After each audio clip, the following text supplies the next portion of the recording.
White হাউসের oval অফিসে phone হাতে নিয়ে বসে আছেন ডোনাল্ড ট্রাম্প।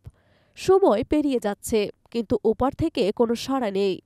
অবশেষে ১ ঘণ্টা পর ফোন ধরলেন রুশ প্রেসিডেন্ট ভ্লাদিমির পুতিন। কিন্তু এতক্ষণ কি করছিলেন তিনি?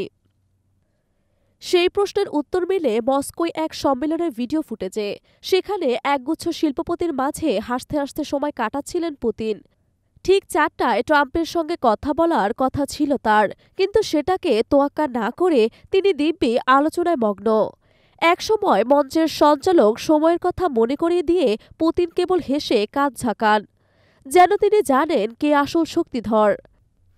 ১ ঘণ্টা পর ট্রাম্পের সঙ্গে কথা বলেন পুতিন। মার্কিন প্রেসিডেন্টের অনুরোধ ছিল অন্তত ৩০ দিনের জন্য ইউক্রেনের সম্পূর্ণ যুদ্ধবিরতির, কিন্তু সেই প্রস্তাবকে কার্যতই উড়িয়ে দেন পুতিন।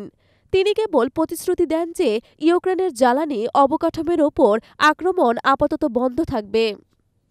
এদিকে সোশ্যাল মিডিয়ায় আলোচনার কেন্দ্রবিন্দু হয়ে উঠেছে ফোনের এই দেরি।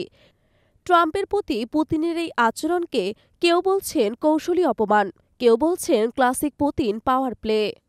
একজন লিখেছেন, পুতিন ট্রাম্পকে ১ ঘণ্টা বসিয়ে রেখে বুঝিয়ে দিলেন ক্ষমতা কার হাতে। আরেকজনের মতে এটাই তো পুতিনের পুরনো কৌশল, বড় নেতাদের অপেক্ষায় রেখে ক্ষমতার ইঙ্গিত দেন তিনি। কিন্তু ট্রাম্পের ক্ষেত্রে ব্যাপারটা একটু বেশি বেশি হয়ে গেছে। ট্রাম্প যুদ্ধবিরতির জন্য অনুরোধ জানালেও পুতিন স্পষ্ট জানান, পশ্চিমা দেশগুলো যদি ইউক্রেনকে অস্ত্র ও গোয়েন্দা সহায়তা না দেয় তবেই তিনি আলোচনায় বসতে রাজি, অর্থাৎ রাশিয়ার শর্ত না মানলে যুদ্ধ চলবেই। এদিকে ট্রাম্পের এই অপমান ঘিরে ওয়াশিংটনে তীব্র বিতর্ক। অনেকে বলছেন ট্রাম্প পুতিনকে বোঝানোর ক্ষমতা হারিয়েছে, কেউ কেউ বলছেন পুতিন এবার প্রমাণ করলেন মার্কিন নেতৃত্ব তার সামনে তুচ্ছ।